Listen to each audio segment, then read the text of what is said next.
What's up everyone, welcome back to the channel. It's been a really long time since I made a video, so thanks for tuning into this one. This is going to be an update video on the Duramax. There's been a lot of parts that have been replaced. I found the issue a long time ago and then waited a few weeks before I actually took it to the shop and then had them replace it.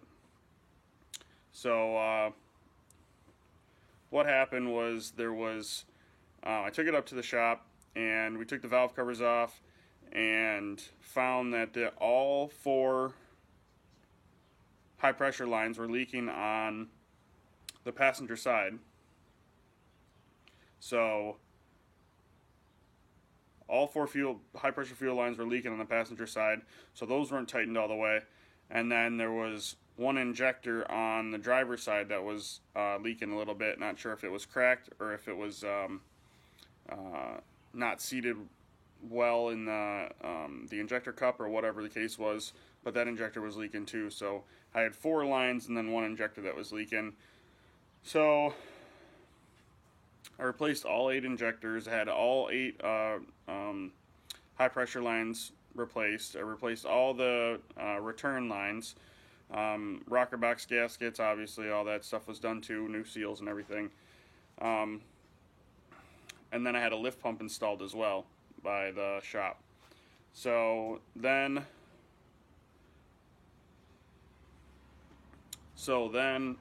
I go to pick up the truck, and she starts up, smokes like a truck that has been sitting for a couple days or whatever, so that's fine, whatever. I drove it all the way home, everything was okay.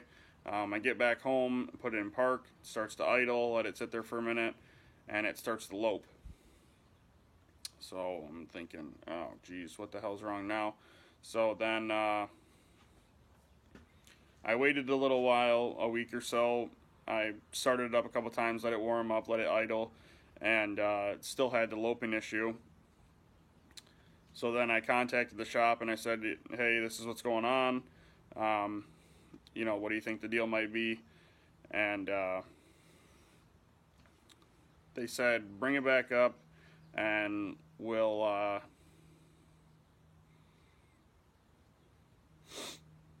check all the balance rates on the injectors and take a look at everything, make sure everything that we did was alright or whatever. So before I took it back up there, I had a buddy come over with a scan tool, and I scanned it, and there was a code that popped up for a fuel pressure regulator. So I called them back and said that there was a code for a fuel pressure regulator. Is that, you know, something that would be the issue for lopey idle? And at the same time that it was loping at idle, it would start to smoke, but then it would stop loping and the smoke would stop at the same time too. So came to the conclusion that the fuel pressure regulator was bad and that the regulator needed to be replaced. Well, so I went to replace the regulator and it was a pain in the butt. Those little T25 Torx bolts that sit in there are not easy to get out. They were in there pretty tight. Don't know if they've ever been replaced before. So I finally got that done, and now the truck's 100%. I've been driving it for about 2 weeks now. Everything's perfect. I'm very happy to finally have the truck be done. So I got all brand new S&S injectors,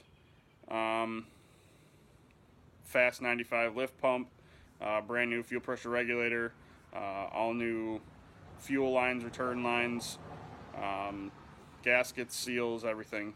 So everything's 100% on the truck now. So I'll go over to the truck and show you guys what's going on. Alright, so under the hood here, there was, like I said, there was an injector on the driver's side in the back that was leaking, and then all these high pressure lines over here, all these lines, they weren't tightened all the way, and that was the same side that I had a different shop do the valve cover gaskets, the rocker box gasket.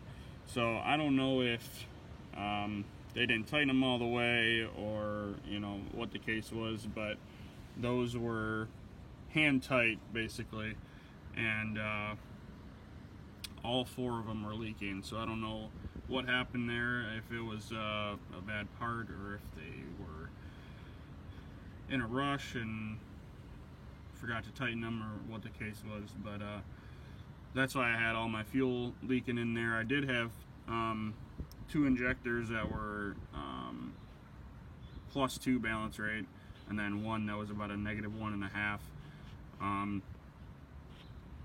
So it was a good idea just to replace all those injectors anyways. We're already going to be in there. They were doing a bunch of investigating on why I was getting fuel leaks, so it was a good idea just to replace them all anyways. And I had that one over there that was broken. So everything's back together. Got brand new injectors, all new fuel lines. So everything as far as the fuel system's been replaced. And then if we get in here, I don't even know if I'm gonna be able to show you guys, but way down in there, I don't even think you guys will be able to see it. But anyways, there's a fuel pressure regulator way down there on the CP3. That was the second issue that I had after I brought the truck home from all the injectors being done. Took off the intake tube, the resonator, took off the turbo horn, had to move a bunch of wiring out of the way. Then I had to disconnect 2 fuel lines that were in the way of me getting even a 1/4 inch ratchet down in there. That would be the fuel relief valve, and then a CP3 line. Both of those had to come out so that I can get a ratchet down in there and try to get those tiny little T25 Torx bolts out. So the truck's back to 100% now. We don't got no smoking, no loping, no fuel leaking into the oil, so everything's all good now. I'll do a quick little startup, and yeah, very happy that we're back to running at 100%.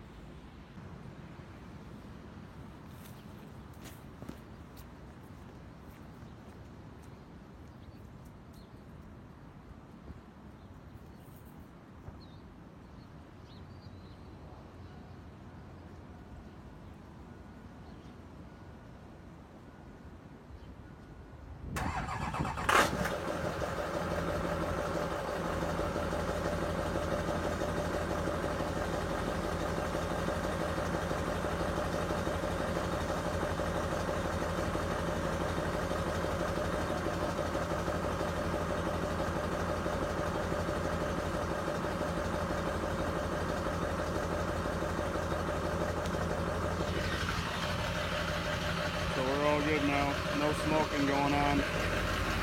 Sounds good. Sounds good up here, running good.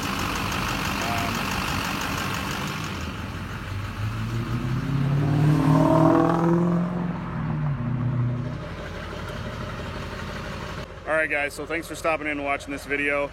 Glad to be making another video again. Glad to have the Duramex back running again. I think the next video is going to be an exhaust video. I want to thank you guys very much for stopping in to watch this. Thank you. Have a great day.